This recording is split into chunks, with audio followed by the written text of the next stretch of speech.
Getting ready for the Braves and Cardinals. Here's the play in question from last night. 7th inning, Tyler O'Neill.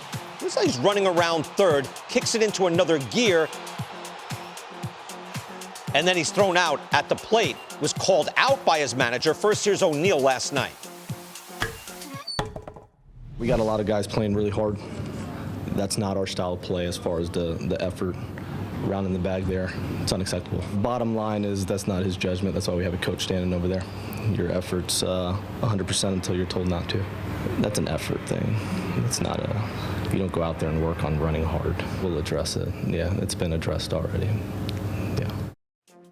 It is rare to hear that in this day and age of a manager calling out a player like that. Now, here's from Tyler O'Neill. Excuse me, that was Oliver Marmol, obviously. And here's O'Neill said, I think Ollie was pretty blunt about it. He didn't think I gave my best effort. You know, I'm out here every day grinding my butt off. There is pretty strong words from him, so that's good to know.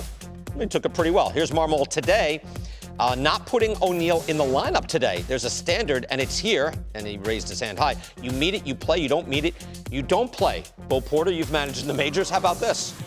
That's what you call a lose, lose, lose. When you think about the comments from the manager, and I'm just going to go inside the dugout, inside the clubhouse.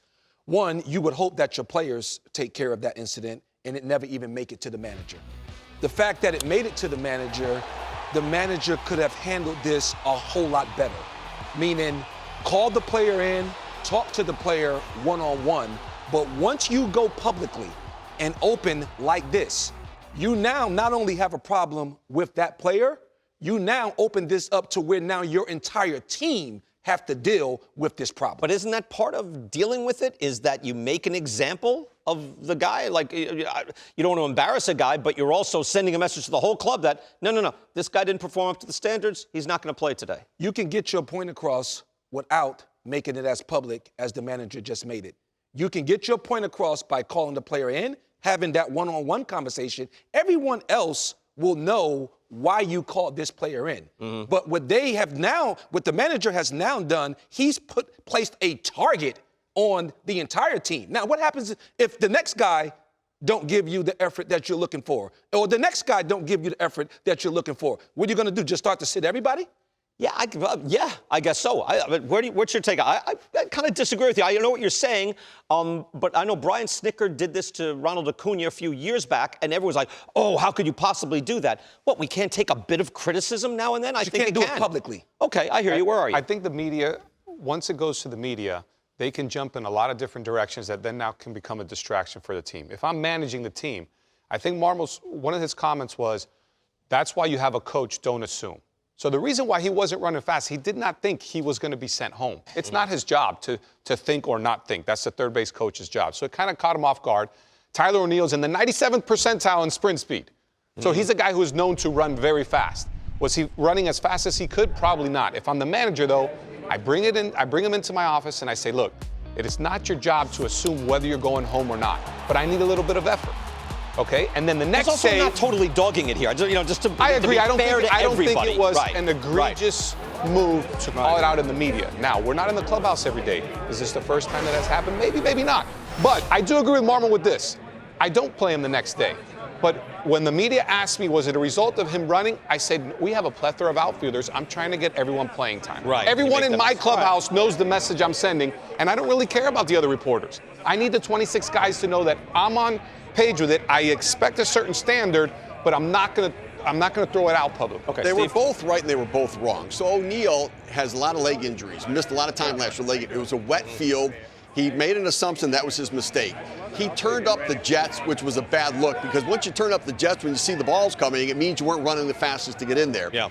The manager calling him out, I think, is a mistake. I think it's a mistake. I think, here's the thing. Would it be okay for the player to call out the manager when the manager makes a mistake? Because he's going to make a mistake at some point. Mm-hmm. Is it okay for a player to call out a manager? That's not the hierarchy, though. That's supposed to be the boss. It's not. But I think there's a way to handle it. And I wouldn't even say the next day that we have a standard or the other players. I would say, when asked, is he not in the lineup because of what happened yesterday, I'd say manager's prerogative. Mm-hmm. That says everything without saying anything. Right? It's not blowing it up. It's not calling the guy out. It's just saying, this is my choice. You read into it however you want to read into it. But I don't love managers airing out players, because what do you do to the next guy? You're going to call him out too, and the next guy to call out too. And then if you take action on one guy, not another guy, How do you justify that? I hear you, and yet if you call out one guy, don't you send the message to the entire organization that you have that standard? And yes, someone took the brunt of it, but over a 6-month season, look, it shouldn't collapse your whole psyche. Yes, but this is an area as a manager you don't want to find yourself in playing that game. And I was managing the Astros. We had Jose Altuve, who's one of our hardest playing players. He had an out-of-body experience. Hit a ground ball. He didn't run it out. It was somewhat embarrassing. We're in Chicago. The rest of my staff, they're upset. Are you going to take him out? I said, just pause. I did not take him out of the game because once I take him out of the game, now I'm going to have to answer that question in my post-game conference interview. I'm going to have to answer that question. The media now is going straight to Altuve. Guess what? Between taking him out of the game and the media being at his locker, I haven't even had a chance to have a conversation with him. So what did you do? I didn't take him out of the game. The next day, I told the bench coach, do not put that lineup up until Altuve get here. When Altuve arrived, I called him into my office.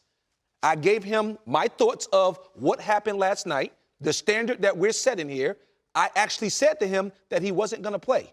Altuve walked out of that door, turned right around, came back in, apologized, and said, Skipper, it will never happen again. Please let me play. I said, if those 24 guys out there say you can play, then I'll put you in the lineup. He went out there a man to a man, apologized to his 24 teammates, and you know what? I put him in the lineup. He went 5 for 5. We won the game that day. Forget winning the game and going 5 for 5. It was handled internally, and the media was never involved. And the same messaging was sent to the entire team. Yeah, I hear you, and well played. I'm wondering, like, we're getting so sensitive. I mean, it's generational, too. We're all about the same age here. Like, I'm looking around going, oh, good, there's nobody young here. Right, because you came from an era where, youngish, you come from an era where you did get barked at by managers and coaches, and you just dealt with it, right? Yeah, but that's not the way the world works now. Your job as a manager is to get the most out of every player on your team. And you can bark at a guy, but some guys tuck their tail between their legs and they disappear on you. Your job is to know your players and to get the most out of everybody. True, right. I love what you did. I want to play for you right now.